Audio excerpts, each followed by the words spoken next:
YouTubers? Sandra from Beer Circles. Brew day today. Imperial IPA. So here's my setup, which I never shot anything about it. Here's my really cheap homemade gravity 3-tier stand. So obviously you can see it's a ladder, and I make this construction of 2x4s, and this is a plywood, which is really nothing special.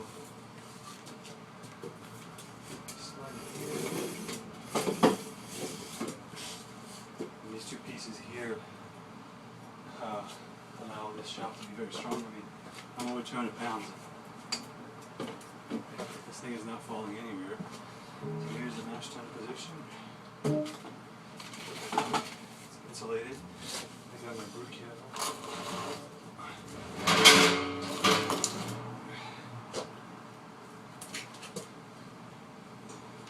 There's a brew kettle. Not HLT, actually. That contraption. The plywood, 2x4s. Bolt in the middle.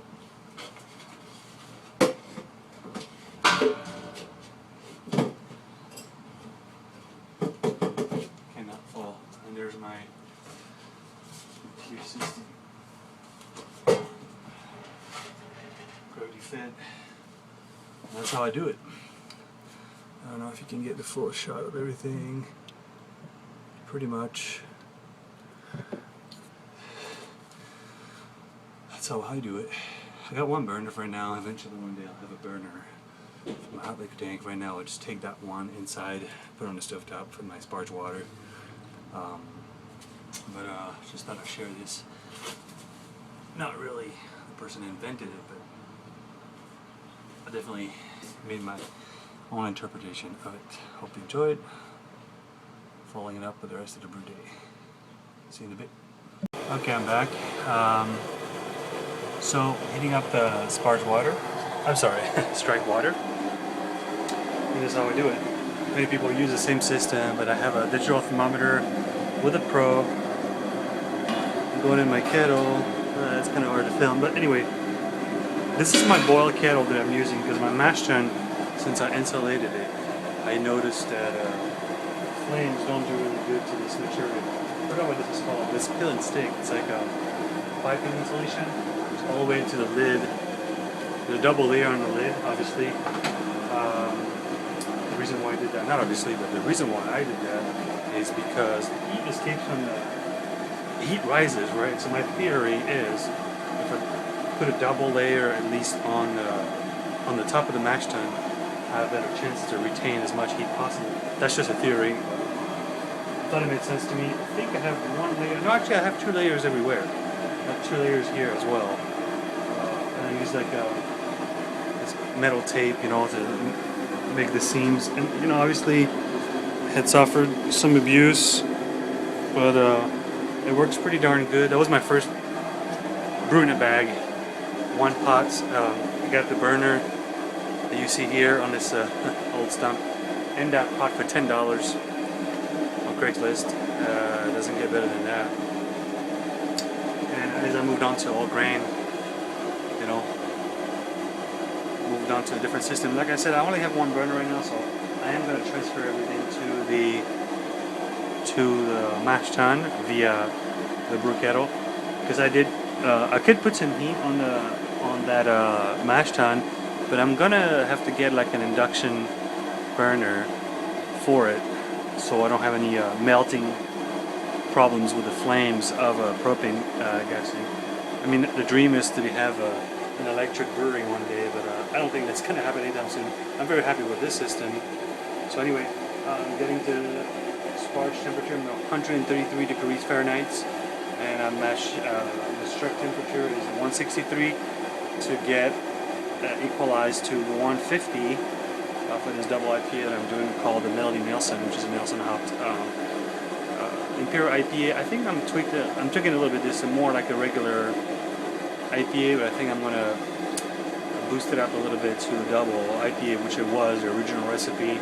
Still a Rye IPA, but I'm toning down a lot of the grain bill, which is mainly a two-row, domestic two-row, about 8 pounds of it, and 3 pounds of Vienna, just for a little more complexity.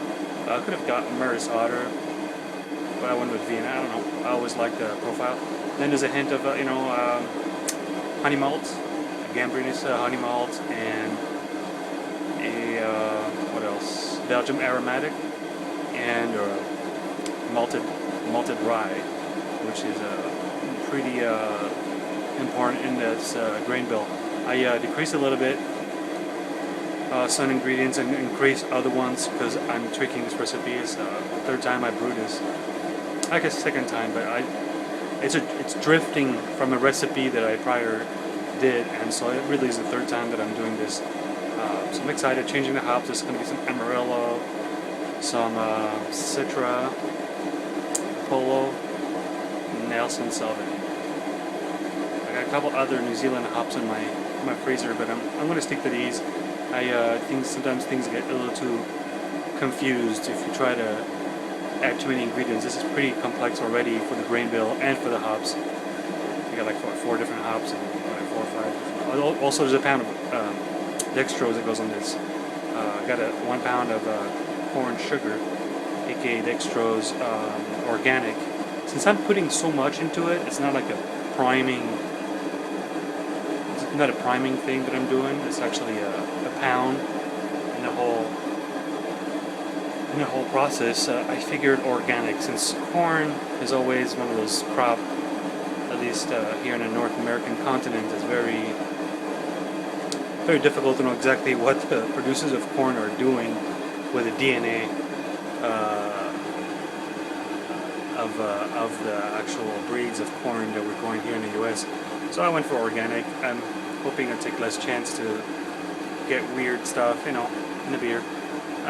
You don't have to, you don't have to do that, but I figured, it's just a pound. What, it cost me probably like $4 or $5 extra to make it that organic, plus shipping. There's a place in Santa Cruz, California that sells, I forgot what it's called, Seven Bridges. Sells mostly everything organic, so that's where I got it. I don't know. I don't want to be like too paranoid about this stuff, but I do things that makes a difference, especially when you use that much of it. Just think the quality of the product will be superior, in my opinion. Again, this is just a theory. All right, and the next step will be mashing in. So I'm 1 degree away from my strike temperature. Actually, I shot 5 degrees higher than what the software that I'm using recommends, because I know I'm going to transfer. I'm going to lose some heat in that transfer. So it's about to beep. There's a little preset temperature.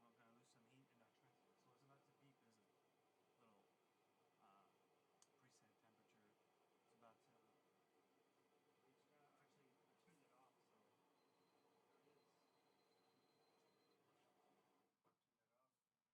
there it is.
So I transferred the water to the mash tun, and I'm double checking the temperature. Looks like it's 160. Really love these probe thermometers.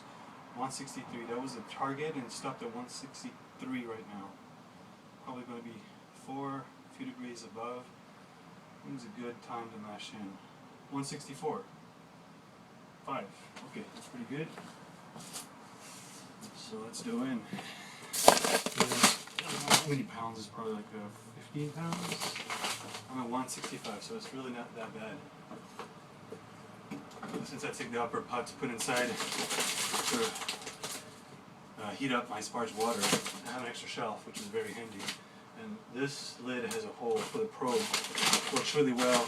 I have the probe in there the whole time I am mashing, so I can monitor the progress of the mash, if I lose a few degrees or not.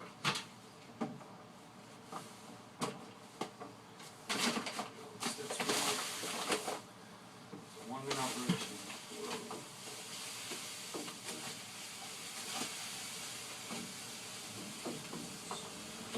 Smells already really great.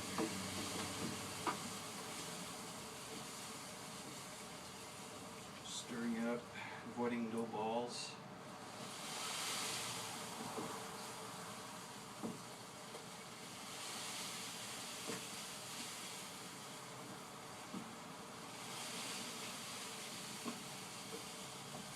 Probably like 8 to 9% beer. It's about the maximum capacity I really have on this, unless I use some shortcuts and I can increase the gravity by sparging a third time and boiling that separately and adding it up after.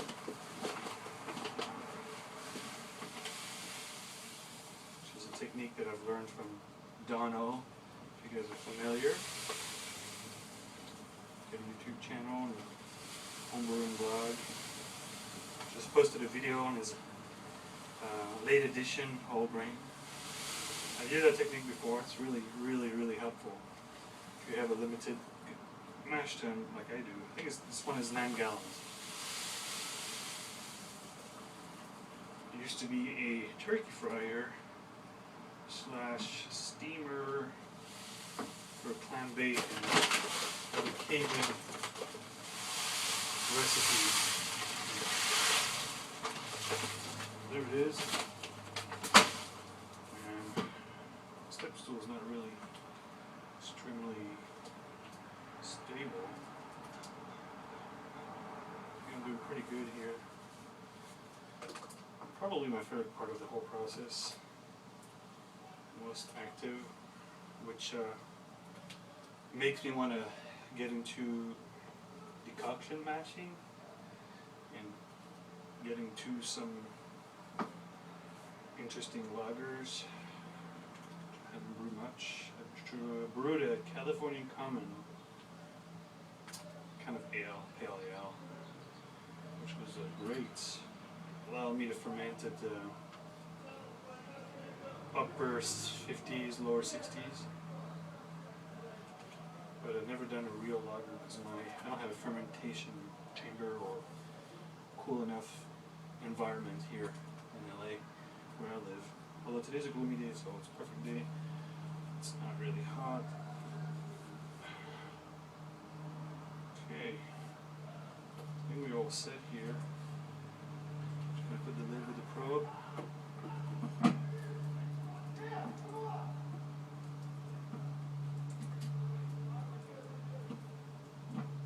Check it out. Like I said, this grid setup is pretty cool because I can put that there. The mash paddle is not even really exposed to anything. So there it is. 150. Perfect. Wow, I'm actually pretty impressed with that. It's 151 right now.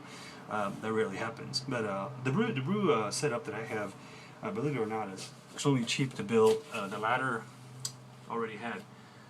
From my work, actually borrowing it, and then those 2 shells. I mean, at the most, it costs you like $10–15 worth of material. And if you have one of those digital thermometer, or you actually have thermometers in your kettles, you can easily monitor what you're doing. And no pumps, There's lifting involved, but limited. I did have to lift the mash tun from the floor where I filled it up to that shelf. I will have to lift up the hot liquor tank to the upper shelf, but it's very easy to do. I just hold it literally and put it up here. This is literally the perfect way to access the upper shelf without falling. Just putting your knee down forward and just put it there. I also have a step stool that I can use that I was using for mashing. But anyway, so we're mashing for 1 hour. Let me set the timer and I'll see you in a little bit.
So the crush did really a lot of good, I think, for the war laughing here. This is coming out clear already, like 2 pitchers later, so about a gallon later. This is pretty much as clear as it gets.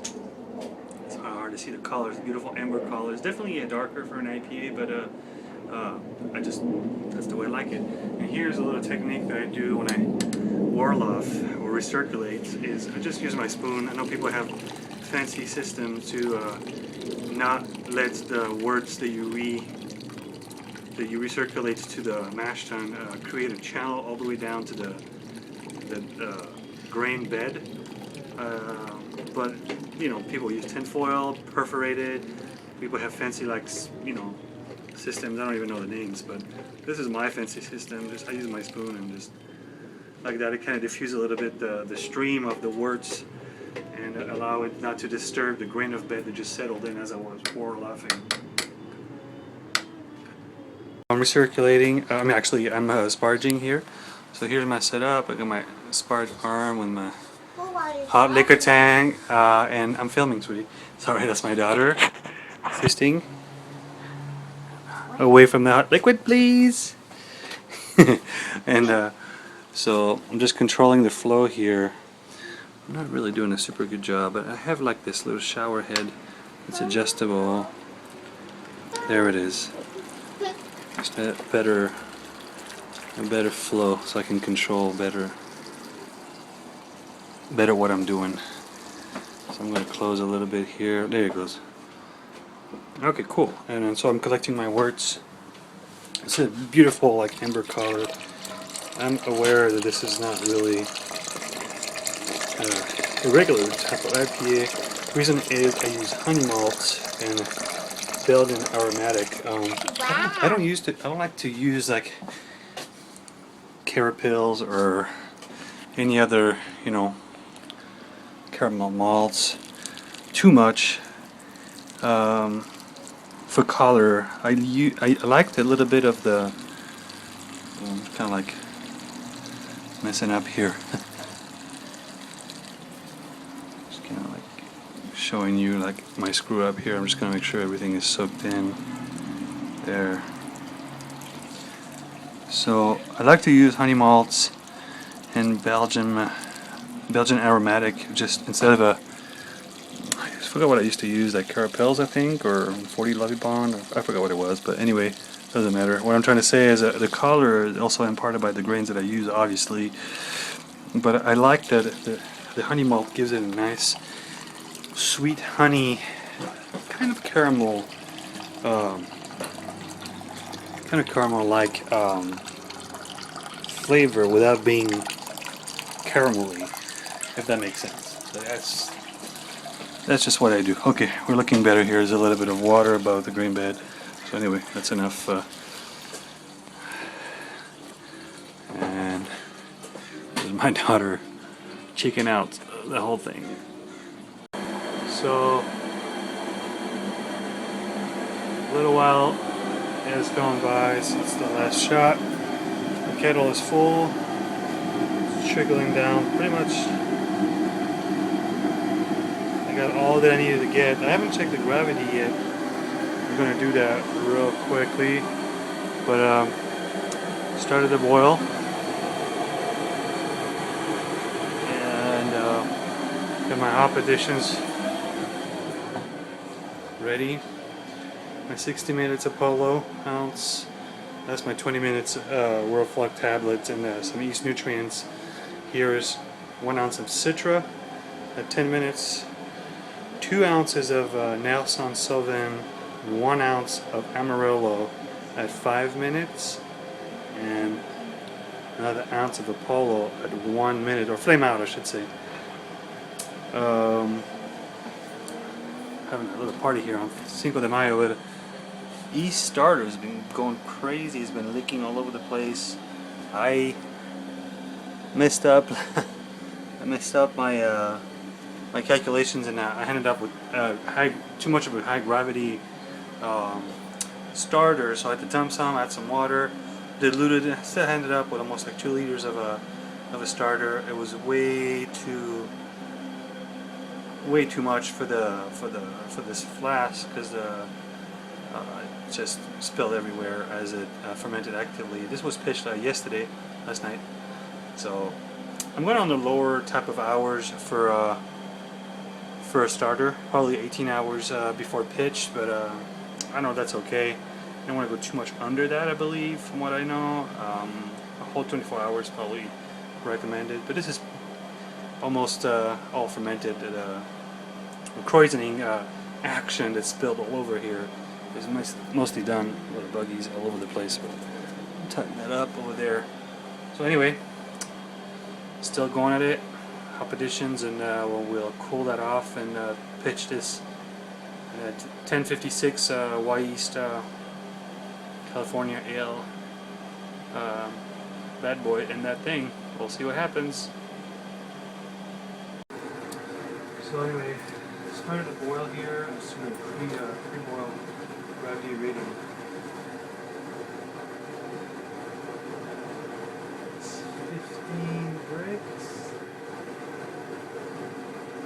It's about right, 1060. It's a little low, but not extremely low. I think my software said I was supposed to get around 1074, something like that. Actually, no, it's perfect, because I forgot. I will be adding a pound of dextrose, aka the corn sugar, organic corn sugar, a couple days after pitching yeast, to let the yeast get at it easy stuff first. Maltose change of sugars much easier to do at the beginning versus giving the easy stuff, which is the corn sugar. The maltose is more complicated sugar, so I'll be adding that pound later. So yeah, it's about right, 1060. So probably 1074 with that pound of sugar. Yeah, it should be about 8.5% alcohol beer. So I'm pretty happy about that. So just gonna wait for the hop additions.